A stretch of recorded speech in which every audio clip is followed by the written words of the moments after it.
I'm Mickey Pellerano, and this is Time Lord TV, the show where we talk about astrology, occultism, and how they interface with art and culture.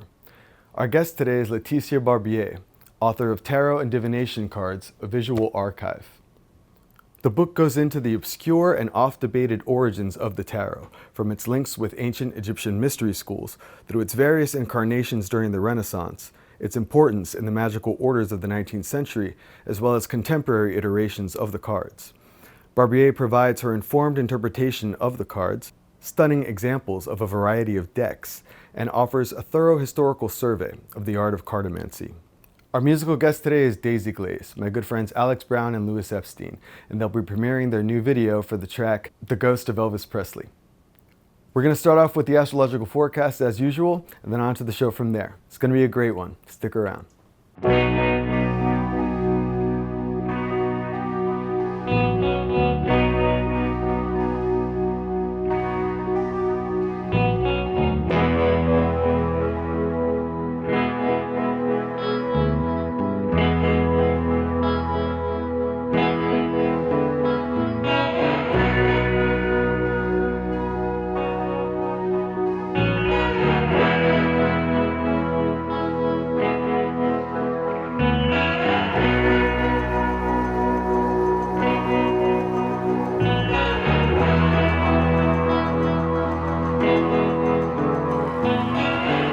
March 2nd, new moon in Pisces. Jupiter's triumphant transit through Pisces began at the close of 2021, and the greater benefic planet thrives in his sign of rulership through the middle of May. Jupiter only occupies this advantageous placement once every 12 years, and whatever house position in your natal chart is encompassed by Pisces, it is certain to bring forth elevation, revelation, prosperity, and wisdom. This new moon punctuates the good fortune inherent in this passage, and it is an especially auspicious lunation. Not only is it free from malefic afflictions, but it is blessed by the presence of Jupiter in one of his most excellent places of power. As the new moon marks a time to initiate new endeavors and plant the seeds of our desires and ambitions, we are called to set forth our will and intention to optimize the richness afforded at this time. March 3rd, a decantic election. Both the new moon and the Jupiter cazimi that will occur very soon after take place in the second decan of Pisces, the central 10 degrees of the sign over which Jupiter holds peculiar powers and the keys to awaken the powerful spirits associated with this decantic division. Thursday, March 3rd, at sunrise, the moon will still be waxing in Pisces, and Jupiter will rise simultaneously with the sun.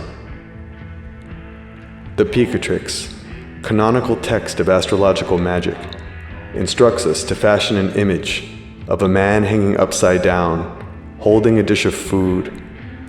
This should be done as the sun rises on a Thursday, while Jupiter is positioned in this decan. It is said to bring good fortune, prosperity, and command over high things to the bearer of such a talisman. Though Jupiter is concealed by the beams of the sun at this time, he is highly dignified in the chariot of his domicile, the decan over which he rules, and the bounds of Pisces over which he also rules. So this is a superb moment to try one's hand at astrological image magic, with offerings of sweets, wine, and incense, and see what results it may bring. March 4th, Jupiter cazimi. Conjunctions with the sun signify a rebirth for the receptive planet, much like the new moon does each cycle. Just as the new moon invites us to initiate the changes we would like to call forth, so too does Jupiter herald the transition with this celestial event. Pisces is the nocturnal domicile of Jupiter, meaning that his rulership over that sign is most potent by night. Pisces is a sign of spiritual depth, emotional complexity, sacred mystery, wisdom through dissolution, and bliss through renunciation. These are the provinces of the mystic night. However, Jupiter is a planet over the diurnal sect, he abides with prominence over the realms of the daytime signatures of wealth, spirituality, prosperity, and enlightenment. After his union with the sun on this day, Jupiter becomes a star of the morning, only visible in the hours preceding sunrise. Here, his powers will shift from the interior labyrinths of Pisces and rise into the light of day with the treasures and transmutations that originated in our secret interiors, allowing them to be integrated into the conscious, visible, and material aspects of our existence. March 6th, Mars and Venus enter Aquarius. Typically, Venus travels through the ecliptic twice as quickly as Mars does. When they conjoin, they tend to spend some rapturous weeks in each other's embrace before Venus departs into the next zodiacal sign. Currently, however, Venus's pace is significantly slowed down as she acclimates from her recent retrograde. And she and Mars have been glued together like Fred and Ginger pretty much ever since she stationed direct and was joined by Mars in his sign of exaltation. Mars already has noble expression in the sign of Capricorn, and his influence has been bona fide by his proximity to Venus. But now they enter the terrain of Aquarius, where Mars is no longer thus dignified, and the Lord of Aquarius, Saturn, awaits the arrival of Venus and Mars with no particular exuberance. The slow, icy, and forbidding shadows of Saturn, mighty in his sign of rulership, are inhospitable to the speed, heat, and rigorous momentum of Mars, nor are they particularly conducive to the sweet harmonies of Venus. Saturn has been grappling with a square to Uranus and Taurus since his ingress into Aquarius over 1 year ago, where Saturn seeks order, restriction, and conformity. Uranus blazes with the impulses of revolution and chaos. This uncomfortable configuration experiences a heightened tension now that Mars enters the equation. Venus, the ruler of Uranus and Taurus, may attempt to quell some of the unease with innovation and diplomacy. And if one heeds the modern astrological attribution of Uranus as the ruler over Aquarius, we could venture that Uranus and Venus are in the cooperative relationship afforded by their mutual reception. But Venus will be having a difficult time of it while enclosed by the discordant rhythms of both malefic planets, until she at last joins Jupiter in her sign of exaltation in early April. And Mercury, who has lingered alongside Saturn and Mars for many months now, does not demonstrate his finest features while in the company of malefic planets either. March 9th, Mercury enters Pisces. This dynamic shifts at long last when Mercury enters Pisces. He will morph his chameleon colors to administer to the mighty Jupiter and the Sun who dwells there also. Mercury is not inclined to the abstractions of Pisces, the sign where he finds his fall and detriment, as he is twice dignified in the opposite sign of Virgo, where he can exercise his acumen and skill with more precision.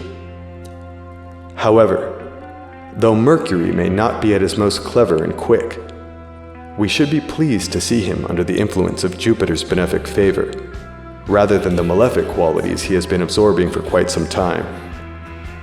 When Jupiter and Mercury unite, we are met with positive responses to our requests, pleasant speech, poetic grandeur, as well as comprehension of the mystical. March 18th, full moon in Virgo. As the signs of Jupiter deal with the liminal zones of myth and metaphor, the opposing houses of Mercury deal in the quantifiable spaces of fact and figure. On this zodiacal axis, the profound and poetic ethers of Pisces are fathomed toward tangible skill and organization through the auspices of Virgo.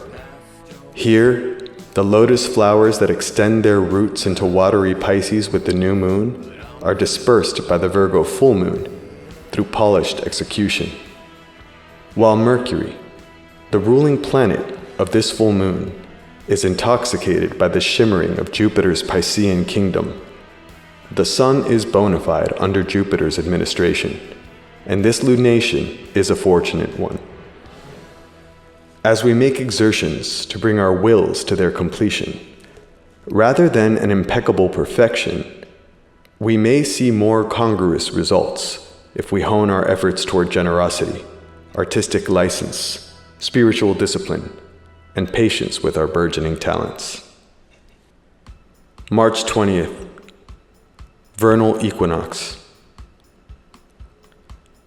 For many of us, the Sun will enter his sign of exaltation on his day of the week this year. His dominion over the daylight hours has matured now to a state of equilibrium. Aries is a sign of power, ambition, dominion. The Sun is exalted here as a gilded monarch and a resurrected deity who emerges in triumph from his underworld descent. The earth permeates the air with the scent of fertility as she unveils her many splendors and teems with new life. This equinox, the Sun leads a gallant procession with his grand entrance into Aries, inaugurating that sign as a locus of astrological activity for the duration of the spring. 1 week later, Mercury will make his presence known there. With the coming of the May rains, Venus will make her seductive ingress into Aries, to be presently joined by Jupiter, creating a second allegiance of the benefic planets. And before the summer solstice, the war cry of Mars will proclaim his reign through its fiery torchlit corridors, making this the second instance in mere months where the war planet is both dignified and bona fide. We can hope that the celestial pageantry heralded by the vernal equinox will bring forth a radiant resurrection, a sense of sovereign rulership, and an air of nobility and courage through the challenges that face our world.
Wow, you guys, that was great. Thank you. Thank you. So what inspired you to write a song about Elvis and the ghost of Elvis? Well, Elvis is sort of like a metaphor for like death of fantasy or illusion, right? And so it could have been Santa Claus, but Elvis is cooler, you know. You know, Alix spent a bunch of time in Memphis, obviously, so I think that combination there worked. And you guys shot the video in Memphis, right? Yeah, we had to shoot in Memphis because there's no other city like Memphis.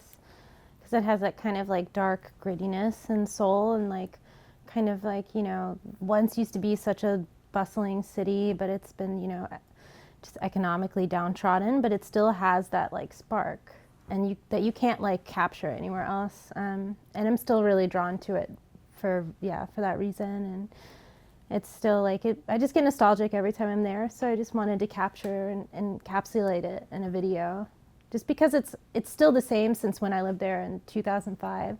And that's kind of like, I think the video kind of plays on that as well, just kind of like Lyrically as well, like tons of references to Memphis. It made sense. I don't think we could have shot that video anywhere else. yeah.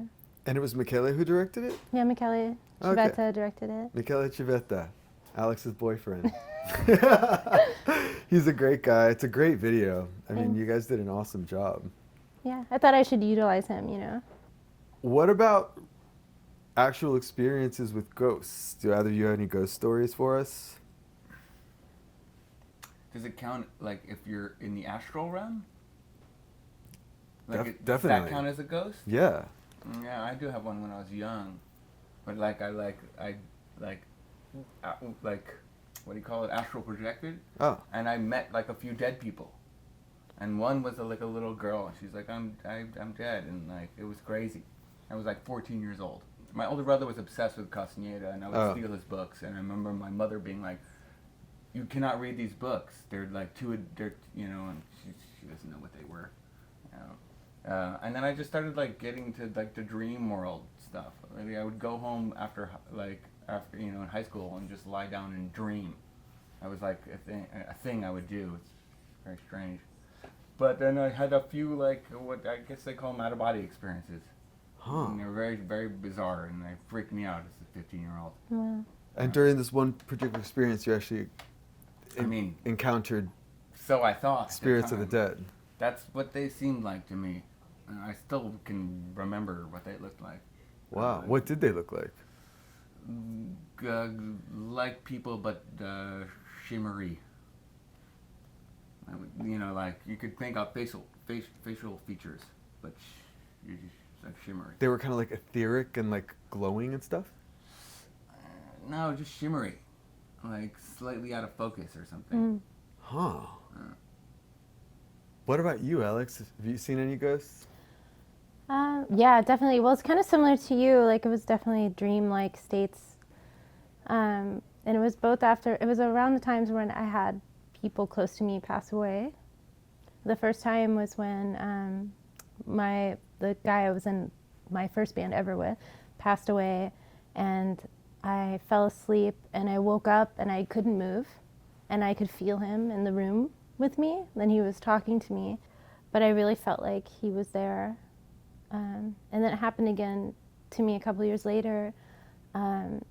Actually, I was in Mexico. It was when we were in Mexico together. Oh, that time? Do you remember when I went to Acapulco? Like, yeah, like 10 years ago. Yeah. Yeah. Not the 80s? Well, I wish it was Acapulco in the 80s, but it was Acapulco in like 2010. And what happened there?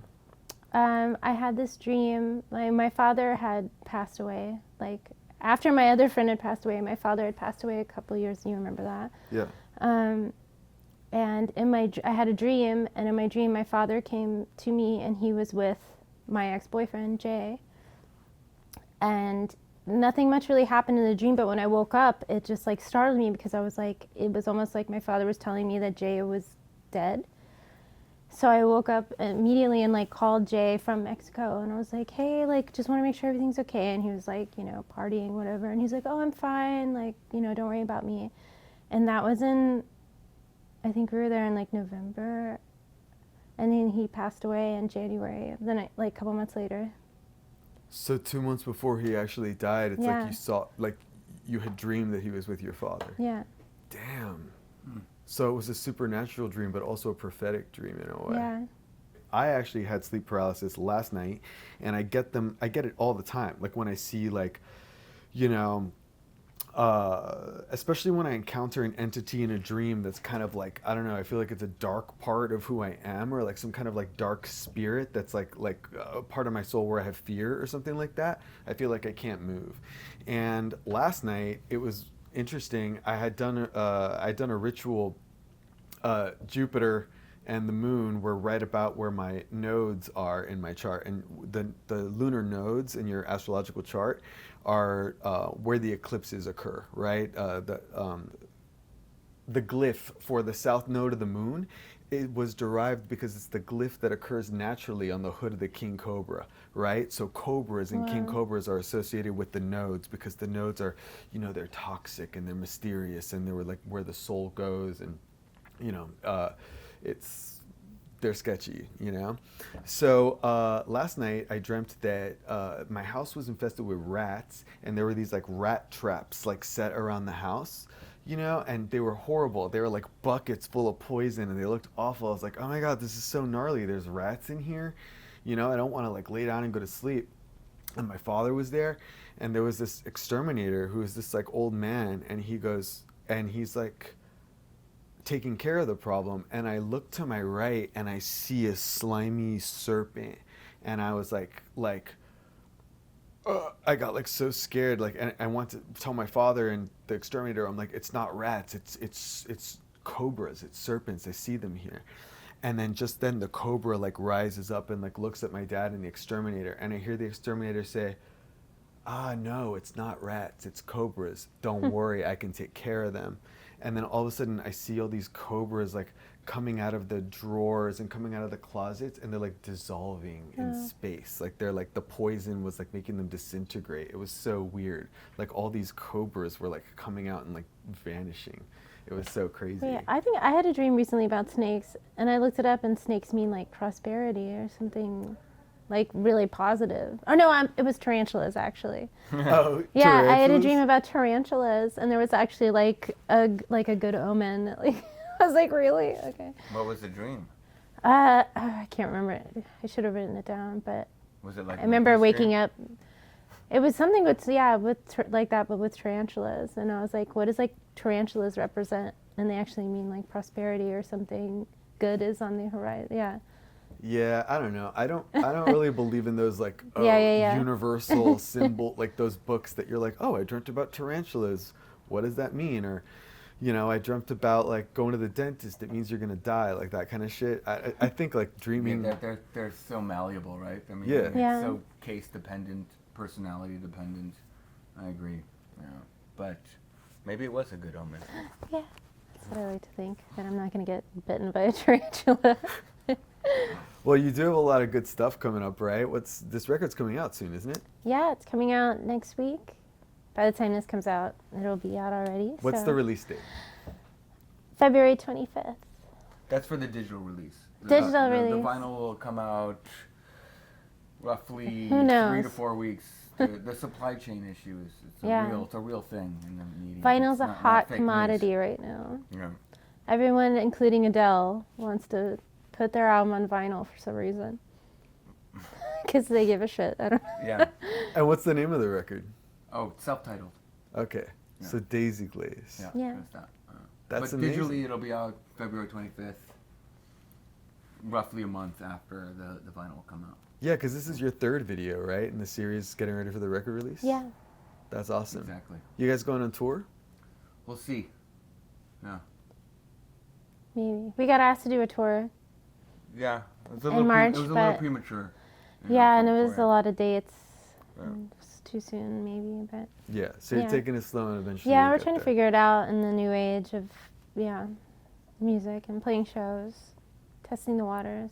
Well, okay, but I it was remember recorded- when you guys So were... we recorded this record a couple years ago, and then COVID happened, and you know, I don't know, I revisited it during COVID, and I think I was like finally feeling okay with like putting it out, just because we had sat on it for so long, and I feel like the record is more, you know, I'd be happy to play a show, but I think the record is more like a soundtrack. And there was this thing that happened, right, when over the pandemic, where you like things resurfaced. So there was a bit of that. I understand. Yeah. Yeah, we did think of it as like a complete, you know, insular thing. So the live shows were less important, but I'm sure we'll do them. yeah, I don't know, if I did a live show, I'd want to have like an orchestra or something more, I don't know, tangible and more like just bigger and grandiose, you know, than just like playing a show. You know what I mean? Like I'd want it to like, I don't know. Daisy Glaze has a vibe kind of like Lee Hazelwood, you know what I mean? So like has that kind of orchestral. I could see that like working out really well for you. Yeah. That'd be awesome. Well, listen, I'm so glad that you guys are here and love the video, love all the videos for this record actually. So I'm so excited it's finally coming out. Me too. Yeah.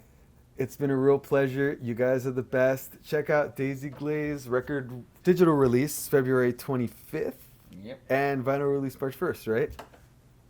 All right. So stick around. We've got Laetitia Barbier coming up next.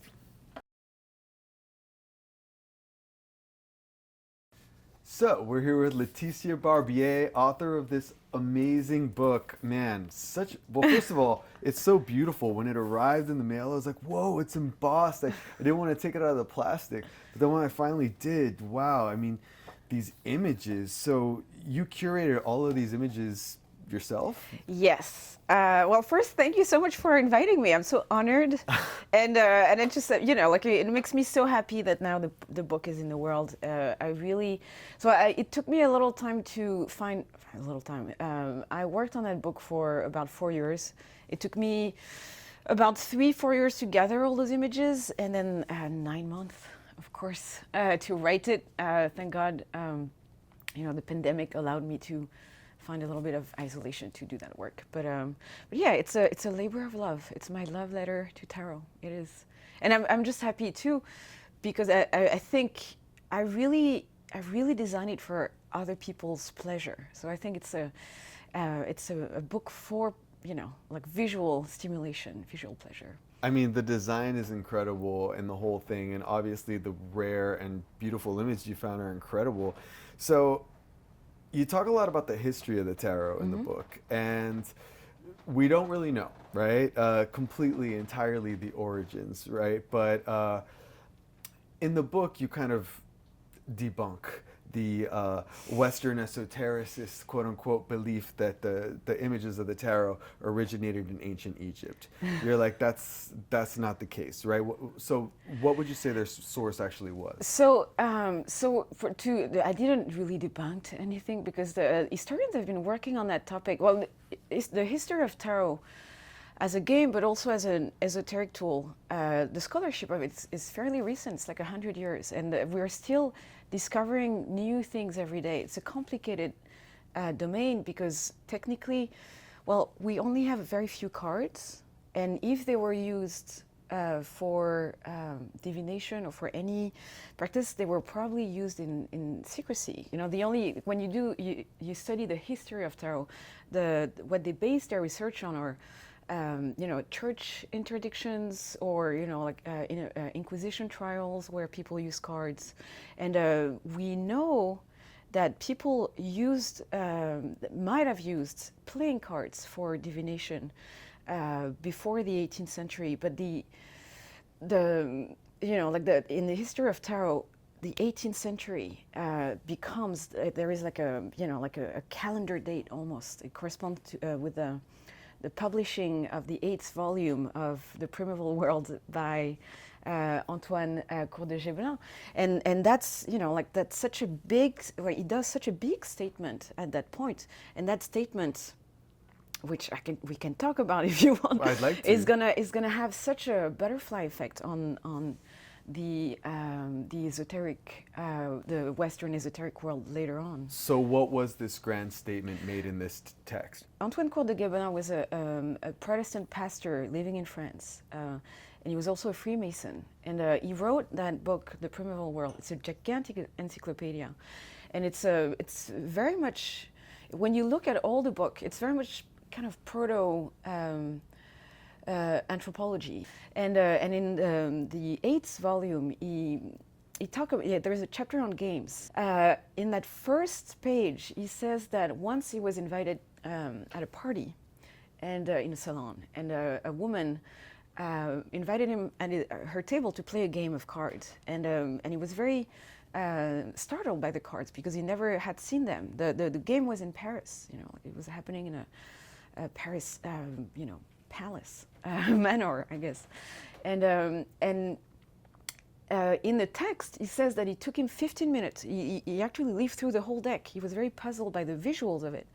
And it took him 15 minutes to instantly recognize that those visuals were actually hiding Egyptian Hermetic knowledge. And he comes, of course it's not, it's not a historical base, because at that point, we didn't have all the way we study topics was very different. And so he comes with his own length, his own language, which is the Masonic toolbox, and also, kind of a fantasized idea of what the Egyptian hieroglyphs are about. It's before Champollion, it's before the hieroglyphs are actually translated. So at that point, a lot of scholars believe that the key behind this Egyptian alphabet is actually mystical, and Champollion went another way, and he tried to kind of took that outside of the mystical box and studied it in a different way, and ended up translating the hieroglyph. But and so that statement is going to color the way we perceive the cards for probably the 200 years after that. And it's very interesting because of course, after you have, Eteia, Jean-Baptiste Eillet. Do you think that his assumption that the tarot cards actually enshrined secret Egyptian knowledge from, ancient mystery schools, do you think that was accurate? Do you think that's true? I don't think that's true. And some of the, he didn't have access to, factual history. He didn't have access to the Renaissance tarot decks that, of course now we can find, by just clicking on some computers. And also, he misread some of those images, very famously, the hangman. He doesn't see the hangman. He actually doesn't understand the man hanged from above and the head down. He turned the image. And by doing that, he solved that problem. Like in the tarot, you have fortitude, justice, temperance, the 3 cardinal virtue, and there is one missing, and it's prudence. And you just take that card, turn it back, see the guy, it's attached to the floor, it must be prudence. And he called that card prudence. It's in the annex of the book. So he doesn't quite, it's easy to say, he doesn't quite understand those images, but we can't blame him because he comes with a very strong Egyptophiliac mystical approach. But what if they do? I mean, what if they do? Oh, so, well, if we stick to facts, it can't, that's unfortunately untrue. To be just citing more on the history side, and of course, and if people want to believe they are, I can't, I'm not gonna just, go after them and say, but it's historically inaccurate. Right. There is this woman which I love the work of, Gertrude Maclay. She was a New York public librarian. And one day in the 50s, she decided to kind of okay, let's try to find out, let's try to find out the history of those images on the tarot. And so she just a very, didactic librarian, she just tried to kind of work with the evidence and so she said, okay, the first card we have access to, they are cards from the Renaissance. They were made in Italy, sometimes in the 15th century. She also knows that because there is some in the Morgan Library, and she has access to that material. And she started to kind of like pull a thread, thinking, well, in the 15th century Italy, although they had a very sophisticated esoteric approach to things. They were very much in alchemy. They had, one of the first deck we have is the Visconti Sforza. The Visconti Library has a lot of alchemical books, and so they were very public in a way about their own entry doors into, like initiatic practices. But there was no obsession for Egypt in the Renaissance Italy.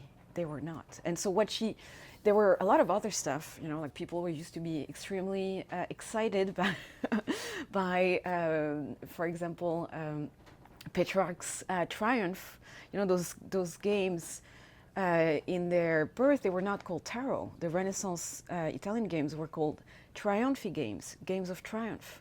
And so she kind of pulled a thread and create that idea that actually maybe everything was, all the source of inspiration for the iconography of those cards were, like already there. And but so it's historically incorrect, but it's still relevant for the, I think, esoteric practices for the 200 years. And we can't dismiss it. We can't just say, okay, they were wrong. It doesn't matter, it's important. You understand that. I know, because, well, that's the thing. Maybe I'm guilty of it because I've been so immersed in that tradition, right? That you might say, I don't know, not only the Hermetic tradition or the that traveled through the Golden Dawn, but also kind of the even sources like Picatrix and things like that, and how not that the tarot cards are explicitly mentioned in Picatrix necessarily, but some of their imagery is. And so I'm like how is it that okay, for example, like the astrological symbolism of some of the cards and the astrological correlations to some of the cards. What do you think developed those? Do you think that those are genuine, that the cards actually do have links to astrological correspondences, or do you think that that's an extension of the kind of like Egyptophiliac Masonic mind? Well, for the way I see it, just to like step back a little bit, I'm interested in history, right, and I'm also a tarot reader. So like I work with very rational tool, yet I'm a complete irrational person when I read those cards. And I think for me, the best historian of tarot are practitioners too, because they don't have the dryness. They see the poetic of those images. And so at the end of the day, for the specifically for the astrological reading of the cards, there is different system. Historically, there were different ways to apply, the grid of astrology on certain cards. The cards actually shifts. When you study, what the Golden Dawn said or what Eliphas Levi said, they kind of rework those templates for with their own sensibility. And for me, that's what actually matters. It's not so much about finding a cookie cutter answer. It's about how we, as a culture, or self in our intimate, corner of a room, or as how that culture actually always shifts and reinvents itself, because that's what makes it interesting for me. It's not the rational, it's true or not. If it rings true, there is a reason for it, and that might be useful for us at some point. So, what is it about the images of the tarot that allows them to maintain this relevance, right? Like no matter what the current trends are, no matter what the current either political or intellectual or even occult climate might be, what is it about that set of 72 cards that never dies, right? That always people are always going to find meaning in it somehow and apply their own mythological or spiritual framework onto them. Like, why? Like, why are they so special? Well, first, because they are very pretty. Yeah. Second, I think it's just because, and I remember there is this tarot historian that I love, who's also a tarot reader, Paul Hassan, in his Mystical Origins of the Tarot, which is a very beautiful book. It's not historically accurate for everything, but it's just such a poetic work. I'm very, very partial to it for many reasons. He talks very beautifully about how us human or very primal aspects of ourselves are, to find meanings in chaos and also to play games. And I think tarot is just kind of like perfectly matching those things. Like we whether corner of experience we come from, we kind of want to understand their language. They are puzzling to us, and they feel special and beautiful, and we want to befriend them. We want to understand. We also understand. I think it's very interesting because I teach tarot, and I teach to lots of type of people that have that are like that have a very strong ceremonial magic knowledge, and people who just like picked up a tarot deck at the bookstore yesterday, and for me what's interesting is everybody has a favorite card. Everybody see themselves in the card, and for me the work of teaching tarot is to tell them, well, there is a bit of you in every of those cards, and like learning how to play with them, to have fun with them, and for you to unlock, that language that they carry. Well, at some point you understand that whether, like we it's just a spectrum, and we all kind of march in and out of it. All those images, there are the 78 facets of ourselves, and we just, they kind of allow us to kind of regather a shattered part of our identity. That's the way I see that. But they must be somehow mystically imparted to the human race in some way, maybe, because how could any system be able to encompass like every facet of a human? But I suppose your answer from that historian was very satisfying. Like, well, the cards offer a dual purpose, right? They allow, their symbolism is kind of archetypal enough that it entertains the human psyche and its need to ascribe meaning to things and things like that. But then also the human psyche likes to play games and it likes to reshuffle things. So because tarot is the only system that combines those two, it's what does it. But man, it's crazy that nothing else has, right? Only the tarot. Well, it's just, I remember, for me, one of the key like tarot cards, dice, all those like objects that we created to play games, and that they were all at some point in history kind of, in that randomness, like we try to find, fortune or, and I think that there is something about, there is something I really, well, for the Cour de Gobelin, to go back to that, I think one of the most beautiful things he said about tarot is that if you take, the idea that the Egyptian hid their sacred book in the most vulgar vessel. And for me, there is something about the tarot which kind of is like like completely liminal. It's trans everything. It's highbrow and lowbrow. It exists in like this weird middle interzone, and we can, and so like it seems such a comfortable place to be. Like we don't have to be defined by, walls. Like the whole idea of reinventing the meaning of those cards, that those cards can be reinvented. That I, as a person, can see the traditional meaning of it from a certain perspective, but I can also see, like you were talking earlier with the band about dreams and all those images that came up in their dreams. Your dream with the cobra was amazing, and then maybe like if the like in some cards, in some of the hermit cards, there is snakes, and if you had, this morning, like pulled a hermit card with a snake on it, you might have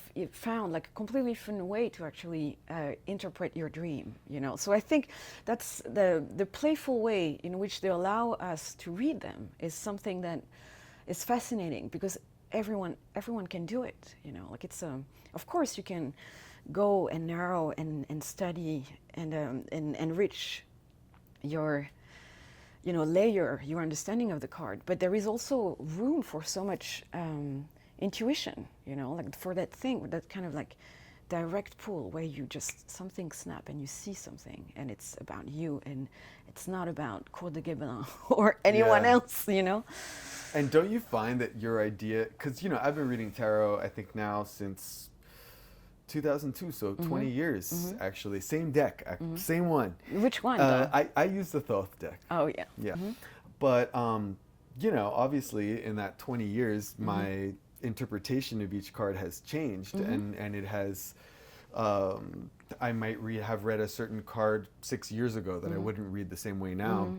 You know, so it's a vocabulary that... Yeah, and it's just also this thing, you know, it's kind of, I've always liked to go to school, you know, like this whole idea of an empirical initiation where you just start as like, you know, initiate and then you finish Grandmaster and then what else, you know, like then you die. And it's sad, you know, the idea of being a student forever kind of is cooler to me. The fact that, you know, like I've read the book and it's great and it kind of like fix in marble an idea that I have about tarot now, and maybe I'll write other books about tarot. But I also know that there is a lot of people who picked it up like recently, and then I might actually learn from a new generation of people seeing the cards very differently than I do. And I think this idea of, you know, like the very, you know, that example of the 3 card reading, past, present, future, you know, like this is such a perfect tarot is always, you know, like past and future, you know, like there is always the this idea that we're going to learn from other people. You know, I'm never going to stop to learn things about the tarot. Same. And it's just, you know, like it's kind of, you know, it makes it fascinating. Like there is no end to this. You know? I agree. Like, and every book on tarot that I read, there's so much more to learn, and there's so many new ways to see the cards. I mean, your books, that death card one was so crazy. Why do you think that the death card doesn't have a number in the Marseille deck? I don't know.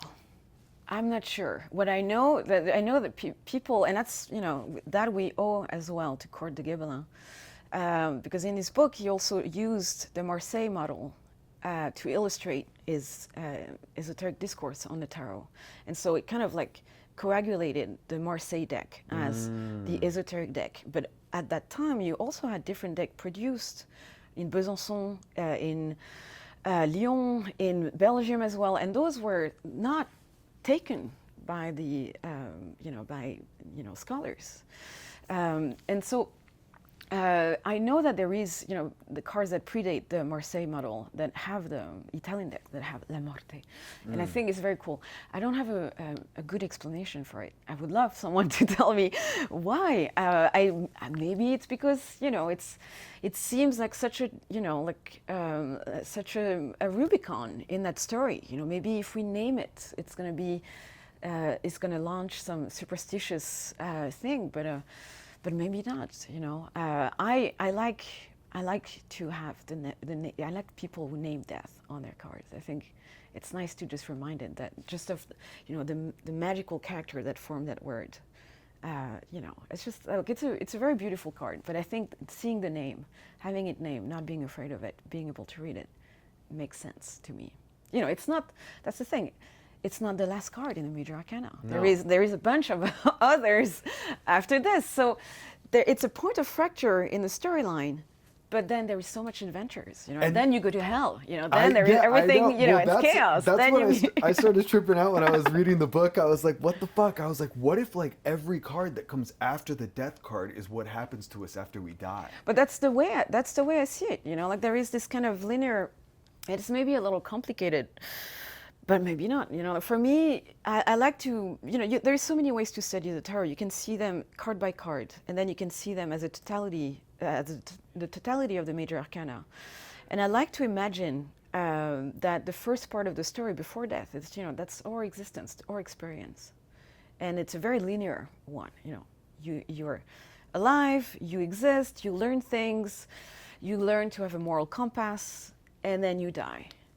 And then somehow an angel comes pick you up, and then puts you to the shredder of hell.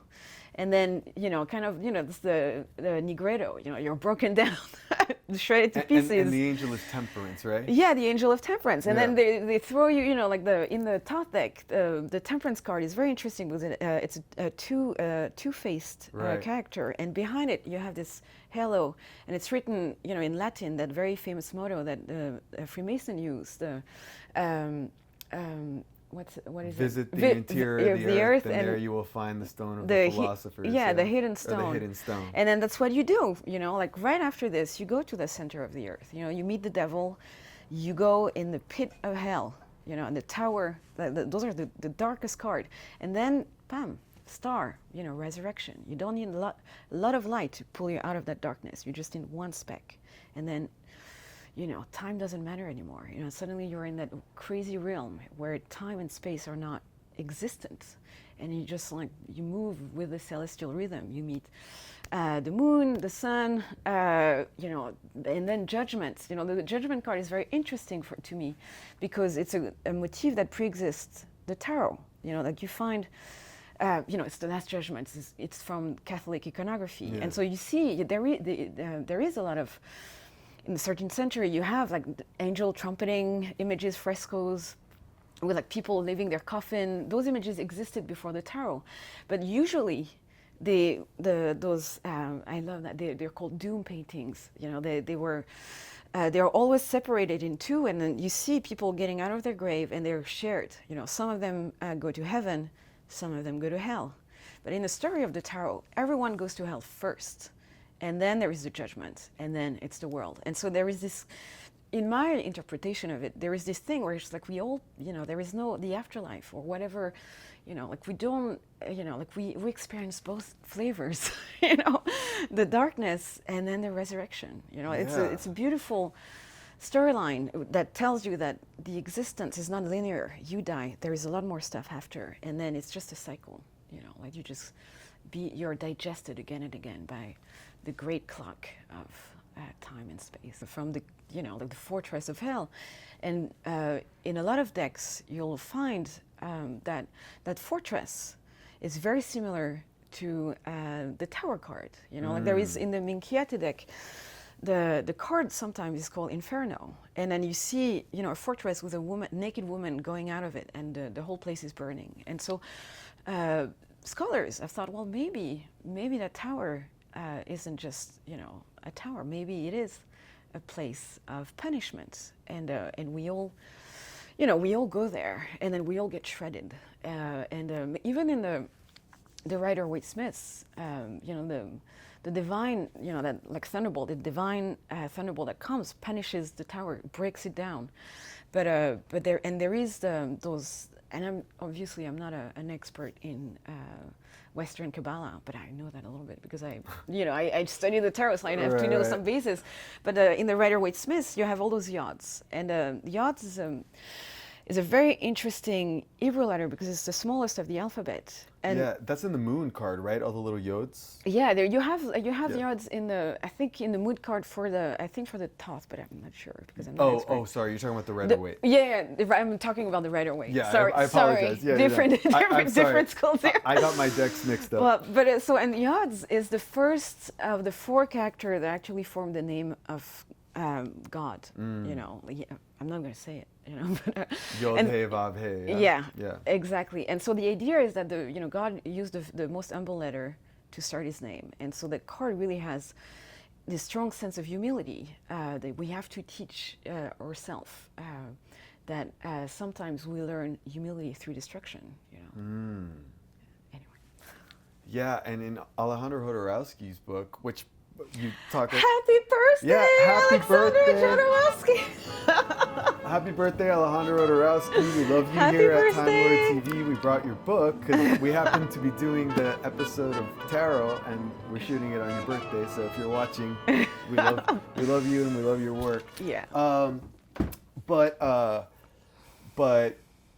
the part in his book that really freaked me out was when he's talking about the death card of the Tarot of Marseille, and he's like, if you see the tetragrammaton, the Yod He Vav He, the name of God, is etched into the back of the skull of the death card. And that's when I was like, holy shit, how did you even see that? You know what I mean? It's like, how did he even notice that that was there? You know, I mean, do you think that that's a legitimate placement, or do you think Jodorowsky just saw that in the strokes? Can I talk about this? Yes, please. So I love Jodorowsky's work, both as a filmmaker and I think this book, The Way of Tarot, is an incredible resource.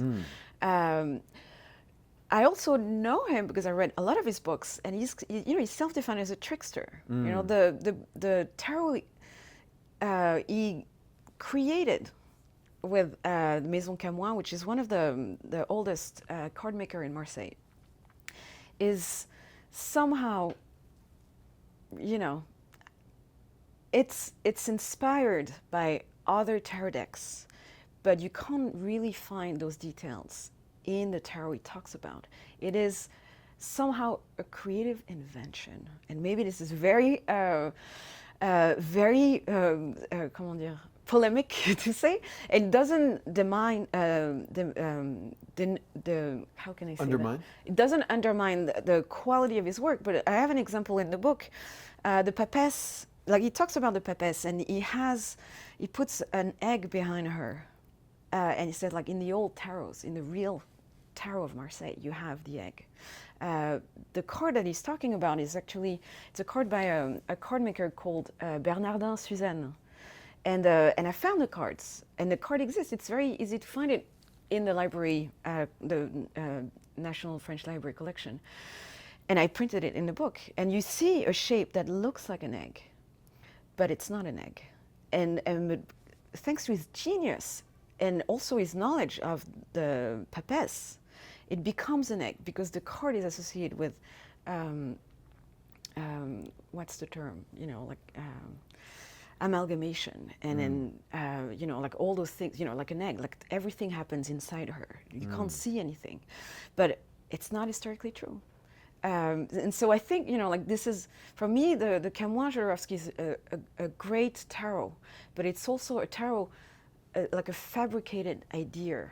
And for me, it really speaks about that thing, you know, I'm not fighting against anything at all, but there is this obsession for occultists about the true tarot, and it's like the white whale, you know, like everyone, sometimes not, and I don't say that about Jodorowsky, but a lot of scholars sometimes have very definitive statement about the tarot. It's like, you know, like that I just unlocked the mysteries of the tarot. Right. And unfortunately, when you read extensively on all those history, you realize that, well, first, it's not true, it's not historically accurate, and it doesn't have to be, but it's also the magic about that tool is that it's always in motion, that nothing should be definitive about tarot. It always should, you know, like someone asked me the other day, like, what's the golden age of the tarot? And I'm like, no, you know, like there is no golden age. The tarot is a golden wheel. It's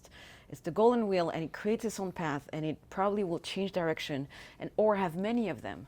But it's like the moment you choke it into one system, you know, and try to, you know, like it just, you know, it's like you cut the wings of the chicken, you know. Yeah.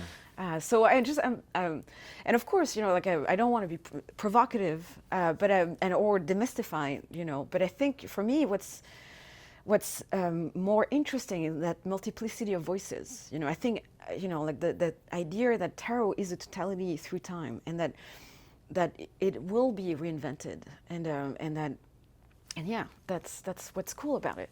Ultimately, right. I think. Right. Yeah, and that's what, you know, your book is really a treatise of the history of the tarot, right? Because as you say, it cannot be unlocked. It cannot be definitively, you know, I mean, I must admit, I get that. Like a lot of time my attitude toward occultism is like, I must know, I must understand, I must penetrate this and like really know its meaning, you know what I mean, and that kind of thing. But it's like I don't know, it shows your wisdom that you're very much like, it's not about pinning it down. To go back to Jodorowsky, you know, like Jodorowsky is an incredible artist, Oh, yeah. and that work is the work of an incredible artist. And there is this, for me, what's important, you know, why he's so strong at is the fact that he has such an amazing imagination. And for me, that's what tarot really is about. It's a game that allows to what's the term? Ignite your imagination. There is this great quote that when I sign the books, when people ask me to do signing, from an occultist named Oswald Wirth, who was Swiss, and it's in his book Tarot of the Magician. That's the English title. But in the book, in the introduction, he says to divine is to imagine rightly, and I think for me that's the key. You know, like system might work for people because some people need system to unleash their creativity, their imagination. Some people, like me, just just show them a picture and their mind is going to run, you know.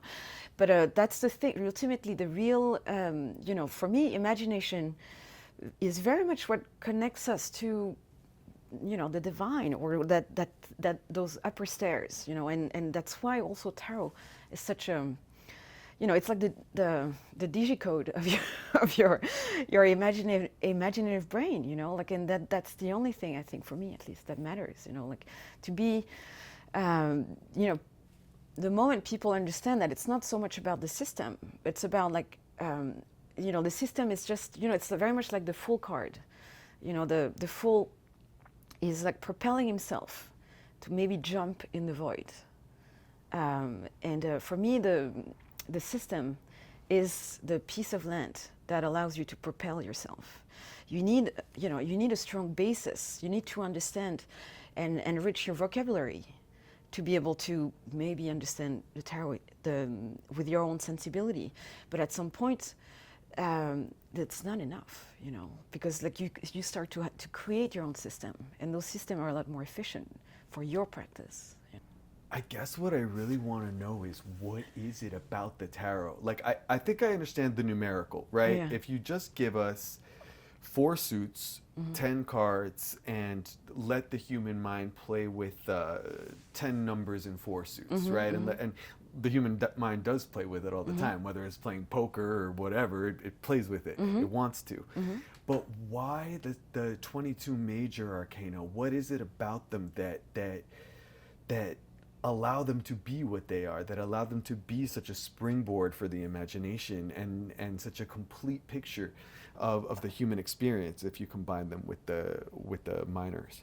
Well, I think they really speak to a universal language. We like, there is a primal part of ourselves that understand this, that understand that really, that understand their language. And for me, that was very interesting you talk about numbers, because for example, I'm shit in astrology, and I would love, maybe if you do classes, I would love to learn from you, because I know, like students come from all, type of the spiritual spectrum, and I have like astrology buff coming, and they're asking me very precise questions. I'm like, I'm not actually using astrology in my way of reading the card, and I would love to understand that more.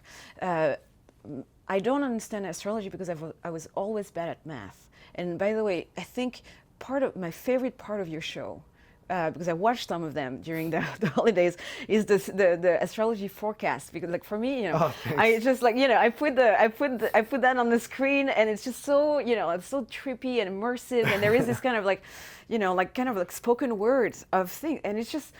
And I'm not sure I understand everything, but it's just like, it just puts me in like such a kind of trance-like thing, I love it. But to talk about numbers, I have this wacky synesthesia stuff, like I associate, since I'm a little girl, I associate numbers with colors. Me too.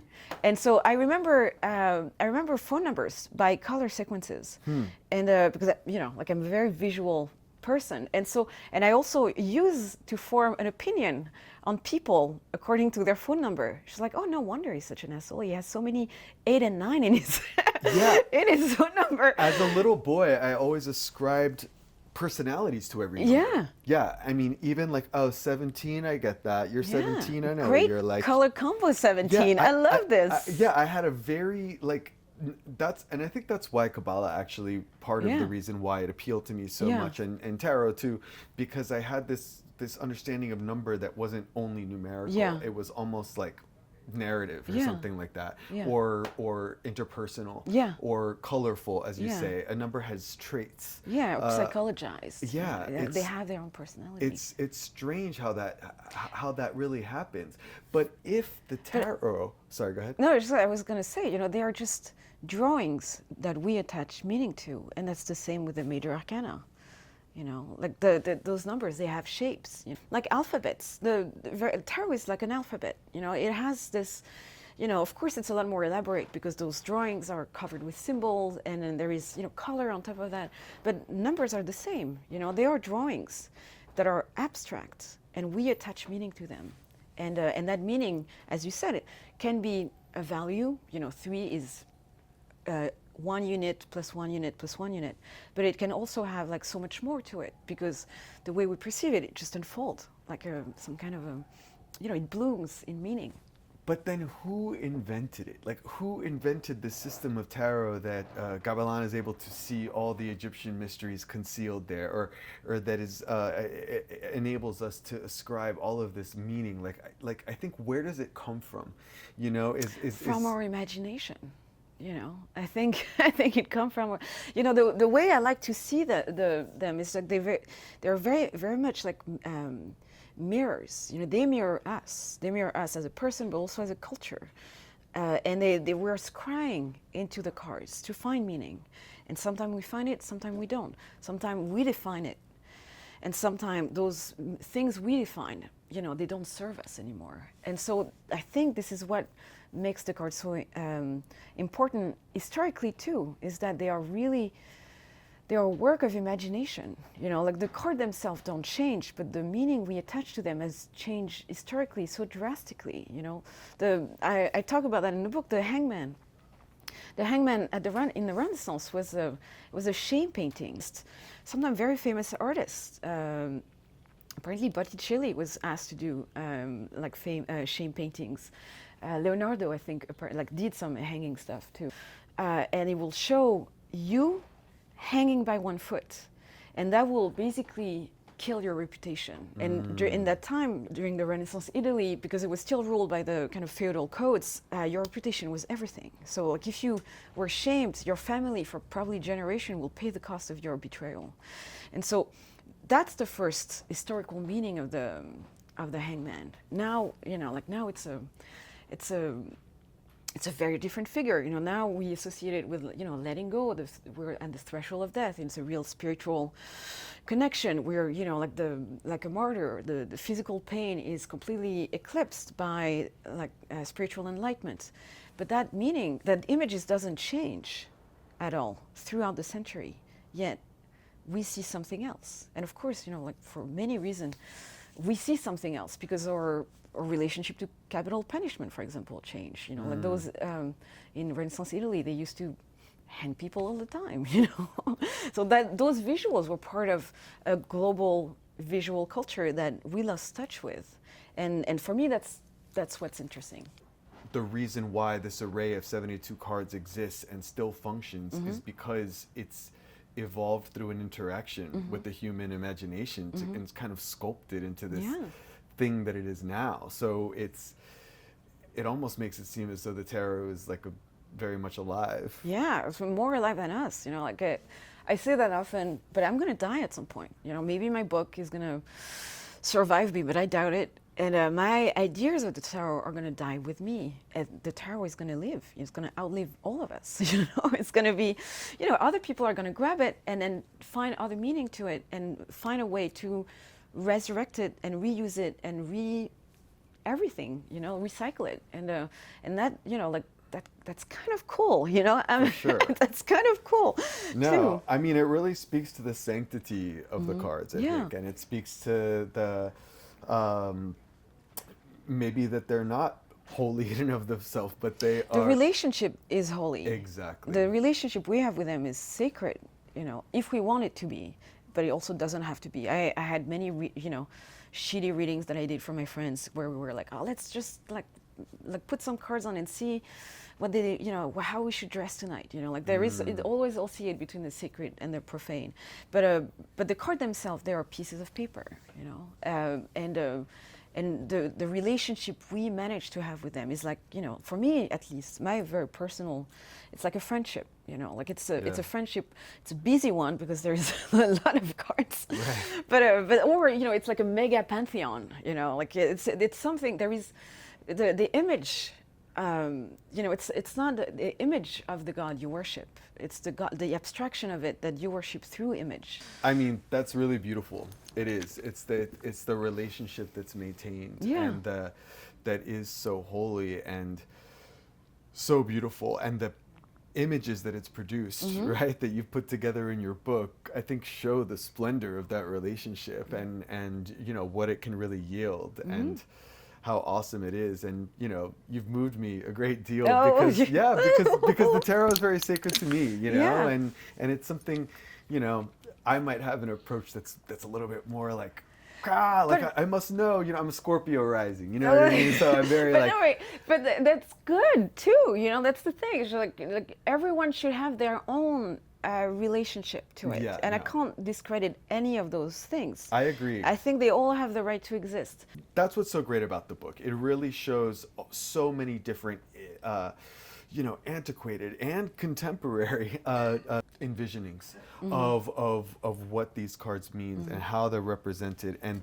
it is just stunning. It really is. I mean, this is such an achievement, and I think this book will outlive you for sure, because it's just, I mean, I hope you don't go anywhere anytime soon. No, I'm not going to go anywhere. But it's absolutely gorgeous, and you guys got to get it. Tarot and Divination Cards, a visual archive.